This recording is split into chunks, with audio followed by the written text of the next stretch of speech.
સાયન્સમાં નવા સિલેબસને અભ્યાસની આજથી શરૂઆત કરીએ છીએ. ગઈકાલે આપણે તમને પ્રોમિસ આપ્યું હતું એ રીતે સાયન્સની અંદર બોર્ડનું મહત્ત્વનું વર્ષ છે. સ્કૂલ જ્યારે તમને ઓનલાઈન ટીચિંગનો લાભ આપે છે ત્યારે હું જે સમજાવું સરસ રીતે સમજજો. એડવાન્સમાં તમને પ્રોગ્રામ એટલા માટે આપવામાં આવે છે કે તમે ભણાવું એ પહેલાં તમે સારી રીતે એકવાર વાંચેલું હોય અને પછી હું અહીંયા સમજાવું તો તમને સમજવામાં એની અંદર કન્ટેન્ટ શું છે એમાં કન્ફ્યુઝન ન થાય, એ તમને સારી રીતે સમજાય. વિડીયો જોયા પછી તમને બીજો એક લાભ એ છે કે ઘણીવાર કોઈક ટૉપિક ન સમજાયો હોય તો રિવર્સ ફોરવર્ડ કરીને તમે બીજી વાર જુઓ. પણ આજનું જે કંઈ ચાલે એ બહુ સરસ રીતે તૈયાર કરી એનું લેસન કરી નાખો. અને ખાસ કરીને તૃપ્તિને બાદ કરતાં અમુક વિદ્યાર્થીના જે મને લેસન બરાબર રેગ્યુલર મળતા નથી, તો ઓનલાઈન તમે જે કંઈ લેસન કરો અહીંયા સ્વાધ્યાય આપીએ એ તમે ઓનલાઈન લેસન જે છે એ તમે ફોટો પાડીને મને વોટ્સએપથી મોકલજો અને રોજે રોજનું કામ કરતા રહેજો. તો મિત્રો આજે આપણે સાયન્સની અંદર ચેપ્ટર નંબર 2 સપુષ્પ વનસ્પતિમાં લિંગી પ્રજનનની ચર્ચા કરવાના છે. પ્રજનનનો હેતુ શું તો આપણે ભણી ગયા હતા કે પ્રજનનથી પેઢી દર પેઢી જીવ સાતત્ય જળવાય છે. એક છોડ, વનસ્પતિ કે ચર્ચા કરીશું ત્યારે પ્રાણી, એનું આયુષ્ય ભલે દિવસોનું હોય, મહિનાનું હોય કે અમુક વર્ષોનું હોય, પણ એની જાતિ લાંબો સમય સુધી અસ્તિત્વ ધરાવે છે.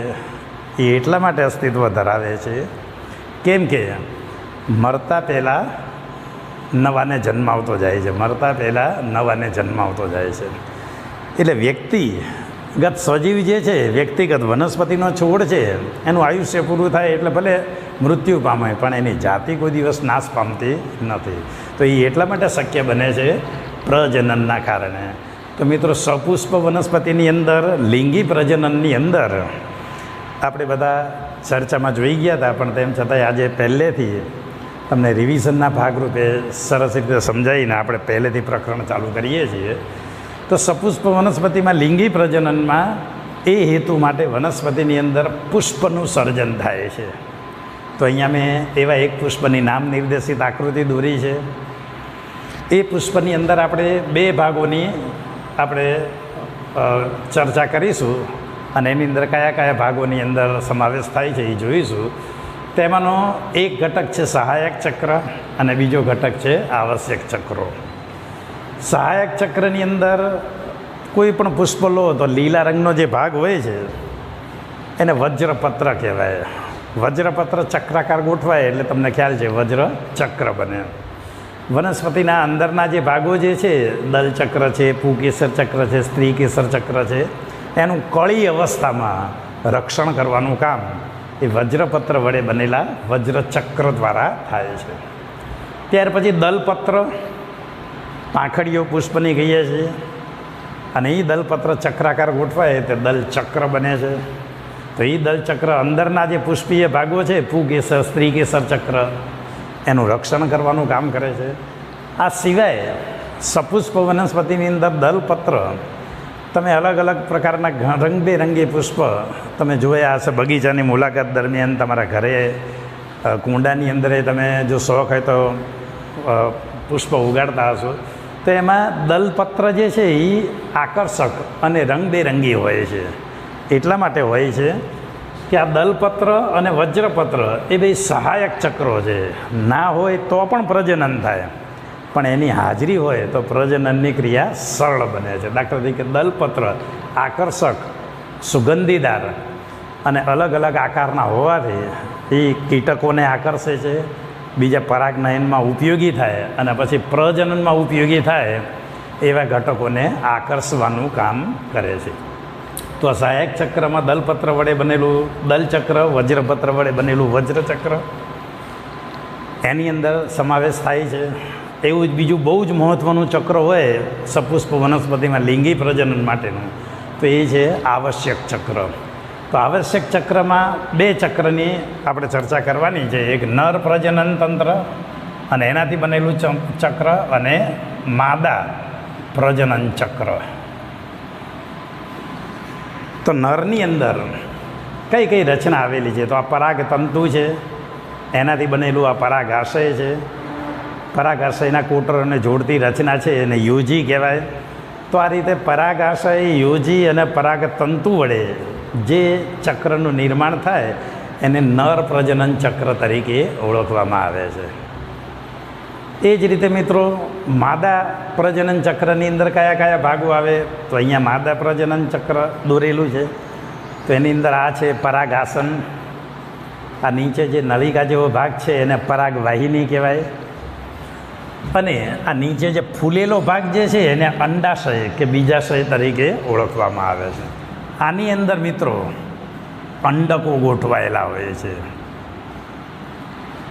તો આ રીતે પરાગાસન, પરાગવાહિની, અંડાશય, બીજાશય વડે જે રચના પ્રાપ્ત થાય એને માદા પ્રજનન ચક્ર તરીકે ઓળખવામાં આવે.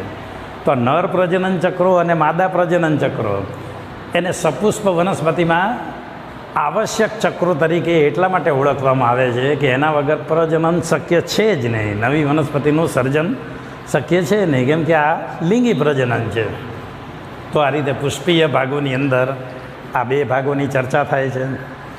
પુષ્પ આ ઉપરાંત સાંસ્કૃતિક બીજા બધા કાર્યોની અંદર એ તે શુભેચ્છા પાઠવવાની હોય, કોકને સોરી કહેવાનું હોય, ધાર્મિક વિધિ હોય, પછી મૃત્યુની વિધિ હોય કે પછી શુભ અવસર હોય. તો આ બધા અવસરોની અંદર કોઈ પણ ધર્મની અંદર, દરેક ધર્મની અંદર પુષ્પનું આગવું મહત્ત્વ છે. પણ આપણે એ જોઈ ગયા હતા કે વનસ્પતિનો હેતુ એની અંદર વપરાય એ નથી. વનસ્પતિનું પુષ્પ સર્જનનો હેતુ લિંગી પ્રજનન છે, નવી વનસ્પતિ સર્જવા માટેનો છે. તો પુષ્પનો ક્વેશ્ચન આપણે એ જવાબ જોઈ ગયા. પ્રશ્ન નોંધી લેશો. પુષ્પની નામ નિર્દેશિત આકૃતિ દોરી એના પુષ્પીય ભાગોની સમજૂતી આપો. તો ચોપડીમાં આપેલી આ આકૃતિ દોરીશું અને એની અંદર સહાયક ચક્રો અને આવશ્યક ચક્રોની આપણે ચર્ચા કરીશું. ચાલો બીજા ક્વેશ્ચનની ચર્ચા ઉપર જઈએ. તો પરાગાશયનો ઊભો છેદ આકૃતિ સહિત સમજાવો. તો અહીંયા પરાગાશય જે છે એને તમે અનુપ્રસ્થ તમે છેદ લો તો એની અંદર પરાગાશય તમે જોઈ શકો છો કે બે કોટરોનું બનેલું છે અને બે કોટરો ફરીથી પાછા અનુપ્રસ્થ બે ભાગોમાં વહેંચાય. આમ પરાગાશય હોય છે એ ચતુષ્કોટરીય હોય છે અને એની અંદર દરેક ભાગની અંદર એના ભાગોની અંદર આપણે સમજૂતી મેળવવાની છે. તો આ પરાગાશયની અંદર મિત્રો સૌથી બહાર અધિસ્તર આવેલું છે. આ તમને જે દોરું છે એ અધિસ્તર છે. ત્યાર પછી અંદર મેં ત્રુટક રેખા વડે દોરેલું છે એને સ્ફોટી સ્તર કહેવાય, તંતુ સ્તર તરીકે ઓળખવામાં આવે છે. ત્યાર પછી આ અન્ય જે અંદરનો જે ભાગ જે છે એને મધ્યસ્તર તરીકે ઓળખવામાં આવે છે. અને સૌથી અંદર જે મહત્ત્વનો ભાગ જે છે એને પોષક સ્તર તરીકે ઓળખવામાં આવે છે. આ પોષક સ્તર આ જે ચારેય બાજુ જે બીજાણુ ધાની આવેલી છે જેને લઘુ બીજાણુ ધાની કહેવાય. આ લઘુ બીજાણુ ધાની, આ લઘુ બીજું ધાની. તો આ રીતે ચારે ચાર લઘુ બીજાણુ ધાની, જેમાં લઘુ બીજાણુ જેને આપણે પરાગરજ કહીએ છીએ એના સર્જનનું કામ કરે છે. તો આ લઘુ બીજાણુ જે ધાની છે એની અંદર જ્યારે લઘુ બીજાણુ પરાગરજ સર્જાતી હોય ત્યારે પોષક સ્તરના કોષો એને પોષણ આપવાનું કામ કરે છે. સ્ફોટી સ્તર પરાગાશય જ્યારે પુખ્ત થઈ જાય ત્યારે પરાગાશયનું સ્ફોટન થવું જરૂરી છે. તો જ એમાં બનેલી જે પરાગરજ છે એ મુક્ત થાય. મુક્ત થાય તો પછી પરાગનયન થાય અને સ્ત્રી કે સ્વરૂપ સ્થાપિત થયા પછી પ્રજનનની જે પ્રક્રિયા જે છે એ શક્ય બનતી હોય છે. તો અહીંયા પરાગાશયના ઊભો છેદ એના આપણે દરેક ભાગોની અંદર સમજૂતી મેળવીએ. ત્યાર પછી ક્વેશ્ચન નંબર 3, પરાગરજની રચના અને એની સામાન્ય માહિતી મેળવો. તો અહીંયા આપણે પરાગરજ દોરેલી છે.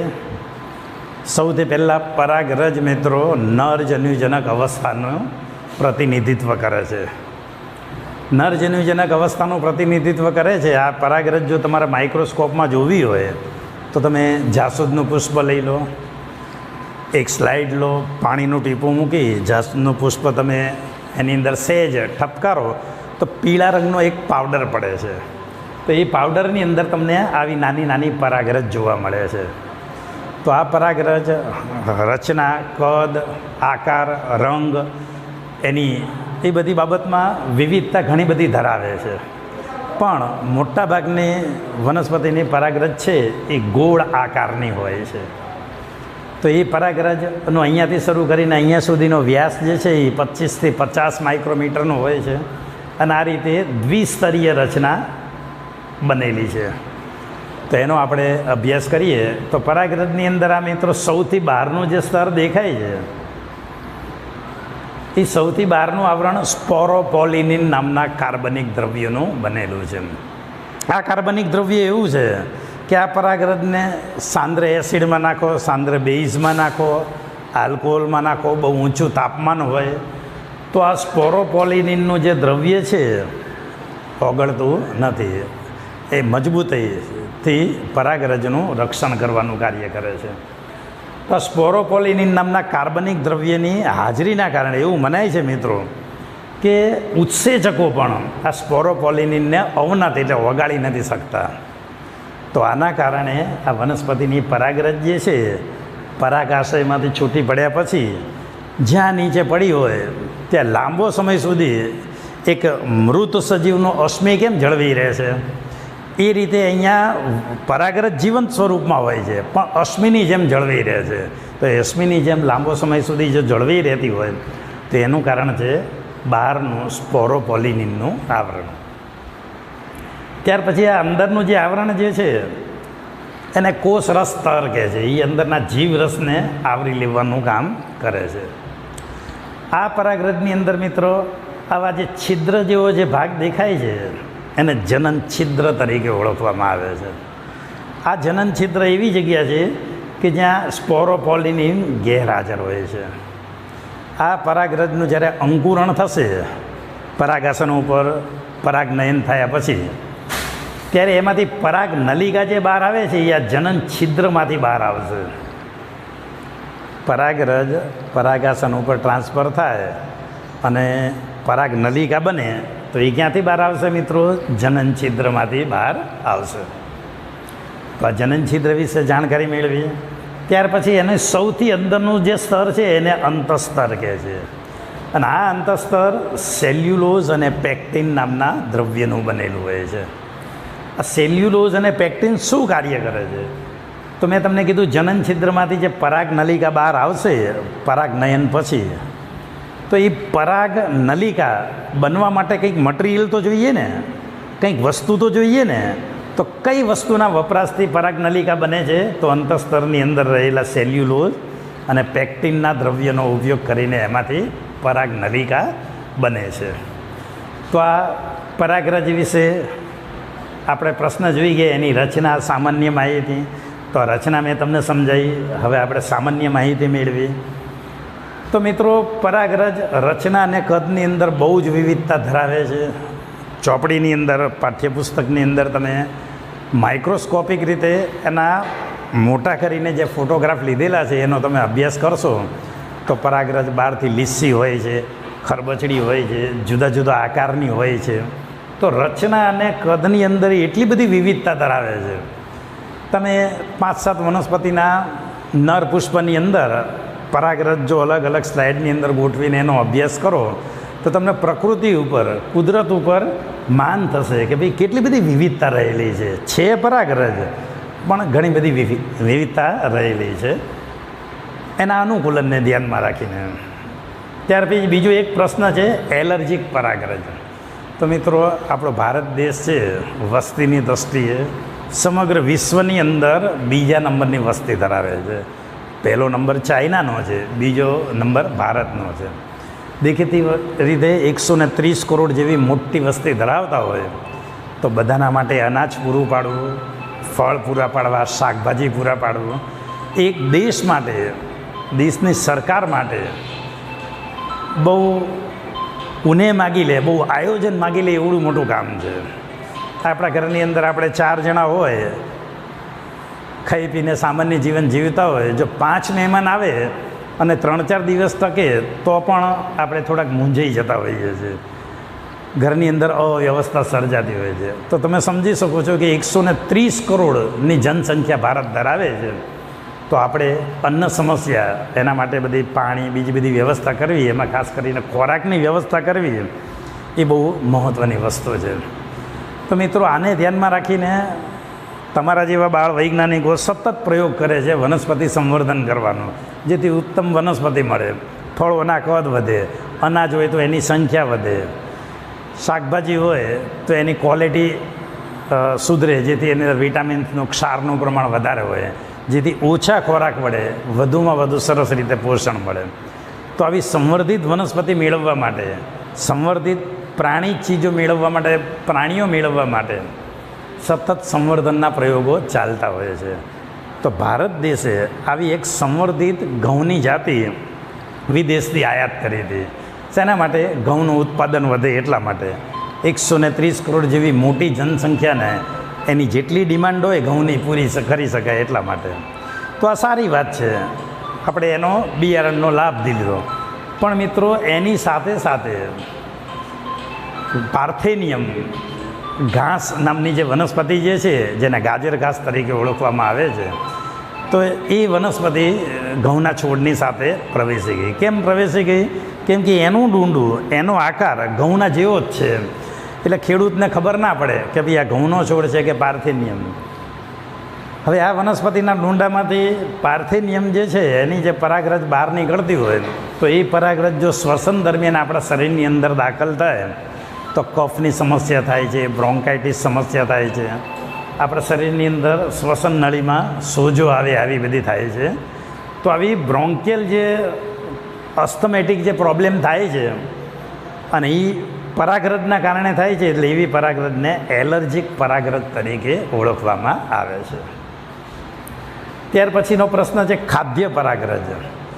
તો વનસ્પતિ પરાગનયનનો હેતુ સિદ્ધ કરવા માટે કેટલીક વનસ્પતિની પરાગરજ ખાદ્ય છે, કેટલીક વનસ્પતિની પરાગરજ મધુયુક્ત હોય છે, સુગંધીયુક્ત હોય છે. જેમાં આપણે ભોજનની અંદર લાડુનો ઉપયોગ કરીએ ને કેમ ખુશ થઈ જઈએ, એમ કીટકોને આકર્ષવા માટે વનસ્પતિ પરાગરજને ખાદ્ય બનાવે છે, સ્વાદિષ્ટ બનાવે છે. પણ પશ્ચિમની દેશોની અંદર જે રમતવીરો છે, ખાસ કરીને ઘોડાની જે રેસ થતી હોય છે, રેસ કોર્સની અંદર, તો એ પ્રાણીને અને રમતવીરને પોતે વધુ શક્તિ મેળવવા માટે, રમતની અંદર ઉત્કૃષ્ટ દેખાવ કરવા માટે વનસ્પતિની આવી ખાદ્ય પરાગરજનો એ લોકો ખોરાકમાં ઉપયોગ કરે છે. તો ચોપડીમાં ચિત્રો જોજો. આવી પરાગરજમાંથી સિરપ બનાવવામાં આવે છે, આવી પરાગરજમાંથી ટેબ્લેટ્સ બનાવવામાં આવે છે. તો એ ટેબ્લેટ અને જે સિરપ જે છે, એ પરાગરજનો ઉપયોગ એની અંદર થાય છે, એટલે એને ખાદ્ય પરાગરજ તરીકે ઓળખવામાં આવે. ત્યાર પછીનો પ્રશ્ન છે મિત્ર, ઉત્તરજીવિતા. તો પરાગાશયમાંથી પરાગરજ છૂટી પડે, સ્ત્રી કેસરના પરાગાસન ઉપર જાય, તો એને પરાગનયનની ક્રિયા કહેવાય. આ પરાગનયનની ક્રિયામાં એ પરાગ આશયમાંથી છૂટી પડેલી પરાગરજ એ પરાગાસન ઉપર એની ઉત્તરજીવિતા પૂરી થાય પરાગરજની, એ પહેલાં પહોંચી જવી જરૂરી છે. જો એના પછી પહોંચે તો આ પરાગરજ વડે લિંગી પ્રજનનનો હેતુ સિદ્ધ થતો નથી. તો એને પરાગરજની ઉત્તરજીવિતા તરીકે ઓળખવામાં આવે છે. દાખલા તરીકે ઘઉં અને ડાંગર, એમાંથી જ્યારે પરાગાશયમાંથી જે પરાગરજ છૂટી પડે, એની ઉત્તરજીવિતા માત્ર 30 મિનિટની હોય છે. દેખીતી વાત છે કે પરાગાશયમાંથી, નર પુષ્પોમાંથી જે પરાગરજ છૂટી પડે, માદા સ્ત્રી કેસર ઉપર 30 મિનિટની અંદર પહોંચી જવી જોઈએ. તો જ લિંગી પ્રજનન થાય, તો જ ઘઉંનું સારું ઉત્પાદન મળે, ચોખાનું સારું ઉત્પાદન મળે. પણ મિત્રો, રોજેસી, સોલેનેસી, લેગ્યુમિનોસી આ વનસ્પતિની પરાગરજ જે છે, એ પરાગાશયમાંથી છૂટી પડ્યા પછી 1 મહિના સુધી, 30 દિવસ સુધી જીવંત રહી શકે છે. તો એની અંદર થોડોક વધારે સમય મળે છે, એની ઉત્તરજીવિતા લાંબી હોય છે. તો આને પરાગરજની ઉત્તરજીવિતા કહેવાય. ત્યાર પછીનો ટૉપિક છે પરાગનિધિ. નિધિ એટલે એક પ્રકારનો બેંક. તો તમે જાણો છો કે પરાગરજની આપણે ઉત્તરજીવિતા જોઈ કે કેટલીક વનસ્પતિની પરાગરજની ઉત્તરજીવિતા દિવસોની હોય છે, કેટલાકની મહિનાની હોય છે, કેટલાકની વર્ષોની હોય છે. પણ તમને જાણીને નવાઈ લાગશે કે આ પરાગરજને લિક્વિડ નાઇટ્રોજનની અંદર -196 °C લાંબો સમય સુધી એને સંગ્રહિત કરી શકાય છે. અને એ સંગ્રહિત કરી શકાય છે તો એ સંગ્રહ નિધિની અંદર પરાગરજને જાળવી અને પછી આપણે વનસ્પતિ સંવર્ધનના જે પ્રયોગો કરવા હોય, ઉત્તમ પ્રકારની વનસ્પતિ મેળવવી હોય તો એ વનસ્પતિ મેળવવાની આપણે જે છે એની અંદર એ પરાગરજનો ત્યારે આપણે સંવર્ધનમાં ઉપયોગ કરી શકીએ છીએ. એટલું જ નહીં મિત્રો, કેટલાક પ્રાણીઓના શુક્રકોષ અને અંડકોષ એટલે પ્રજનન કોષોનો પણ આ પરાગનિધિની અંદર જેમ સંગ્રહ થાય છે એમ લિક્વિડ નાઇટ્રોજનની અંદર -196 °C લાંબો સમય સુધી એની જાળવણી થઈ શકે છે. તો આ રીતે પરાગનિધિ હોય, બીજ જાળવી રખાતા હોય તો બીજ નિધિ, એના જનન કોષો જાળવી રાખવા માટે એના વીર્ય બેંક હોય, તો આ બધી બેંકો દ્વારા જે એના ઘટકો જે છે પ્રજનન કોષોને જાળવી રાખવામાં આવે છે. અને વનસ્પતિનું સંવર્ધન કરવાનું હોય, પ્રાણીનું સંવર્ધન કરવાનું હોય ત્યારે એનો ઉપયોગ કરવામાં આવે છે. ત્યાર પછી મિત્ર નરજન્યુજનક વિકાસ.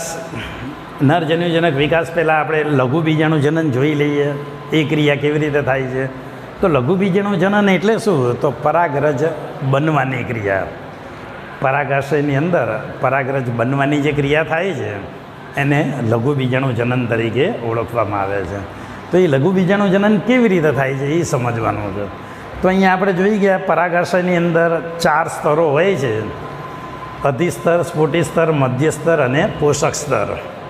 તો એમાં સૌથી અંદરનું જે સ્તર જે છે એની અંદર આવેલી જે લઘુ બીજાણુ ધાની છે તો એનો આડો છેદ પણ તમારી ચોપડીની અંદર આકૃતિ દોરેલી છે. તો એ આડો છેદ જે છે એની અંદર તમે અનેક પ્રકારની જે પરાગરજ તમે જુઓ છો વિકસતી, તો એની ઉપરથી તમને ખ્યાલ આવે છે કે લઘુ બીજાણુ ધાનીનો દરેક કોષ આ રીતે પરાગ ચતુષ્ક બનાવવા માટે સક્ષમ હોય છે. તો એ કેવી રીતે બને છે? તો લઘુ બીજાણુ ધાનીનો એક કોષ જે છે દ્વિકીય, એ અર્ધીકરણ પામીને એકકીય 2 કોષોમાં રૂપાંતરિત થાય છે. ત્યાર પછી સમભાજનની ક્રિયા દરમિયાન 2માંથી ફરીથી પાછા 4 કોષો બને છે. અને આ 4 કોષો સામૂહિક રીતે આ રીતે ગોઠવાય એને પરાગ ચતુષ્ક તરીકે ઓળખવામાં આવે છે. આ પરાગ ચતુષ્ક વાળી જે અવસ્થા હોય છે એ પરાગાશયમાં હોય છે. પરાગ ચતુષ્ક બની જાય, પરાગાશય પરિપક્વ બને, સુકાઈ જાય અને જ્યારે સ્ફુટિત સ્તર દ્વારા એનું સ્ફોટન થાય ત્યારે આ પરાગ ચતુષ્કમાંથી આકૃતિમાં બતાવ્યું છે મુક્ત લઘુ બીજાણુ જે પાછળથી પરાગરજ તરીકે રૂપાંતરિત થાય છે એ મુક્ત થાય છે. અને લઘુ બીજાણુ વડે જે ક્રિયા થતી હોય છે એ લઘુ બીજાણુ જનનની જે ક્રિયા જે છે એ દ્વારા મુક્ત પરાગરજ છૂટી પડતી હોય છે. તો મિત્રો આજે આટલે સુધી. આવતીકાલે આપણે નરજન્યુજનક વિકાસ, એની અંદર દ્વિકીય અવસ્થા કેવી છે, ત્રિકીય અવસ્થા કેટલી છે એ જોઈશું. તો આજે આપણે 4 પ્રશ્નોની ચર્ચા કરી, 1, 2, 3 અને 4 ક્વેશ્ચન. તો આ 4 ક્વેશ્ચન આજે મેં તમને સમજાયા છે, ચોપડીમાંથી વાંચી પ્રશ્નને જવાબ સ્વરૂપે લખ્યા છે, સમજાયા છે. એટલે તમે એકવાર લખી મહાવરો કરજો. થેન્ક યુ મિત્રો.